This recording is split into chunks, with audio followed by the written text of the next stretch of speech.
કર્જ મુક્તિ કરવાનું ગપ્પું નથી. જો 72,000 કરોડ રૂપિયા માફ થયા હોય તો આ કર્જવાળા લોકોનું પણ દેવું માફ કરી શકાય. દરેકના રસ્તા છે.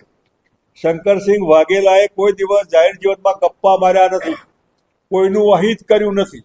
અને માટે થઈને આવા લોકો જ્યારે આપણી પાસે આવીને રડે, દુઃખી થાય કે બાપુ અમે આપઘાત કરીશું, મરી જઈશું, આખું કુટુંબ ઝેરની શીશી લઈને બેઠું હોય અને રામ રામ કરવા જ્યારે ફોન કરે ત્યારે આપણે આશ્વાસન આપીએ, ચિંતા નહીં કરો, તમારો રસ્તો કાઢીશું, જીવતો નર ભદ્રા પામે, આ નહીં કરો. કેટલાય લોકો બચી ગયા છે. આઈને રડે આપણને કે ઉઘરાણીયાનો ત્રાસ, કલ્પના બારનો ત્રાસ એટલે માણસને એમ થાય કે આના કરતાં આપઘાત કરવો સારો. એટલે આમાંથી લોકોને બચાવવા માટેનો અમારો આ પ્રયત્ન છે. એટલે આમાં કોઈને ગમે કે ન ગમે, અમારું અભિયાન અટકવાનું નથી, આ ચાલવાનું છે. અને 26મી તારીખે સવારે 10 વાગે આ મિત્રોના વચ્ચે જઈને જે આશ્વાસનના 2 શબ્દો કહેવા હશે એ પણ અમે કહીશું.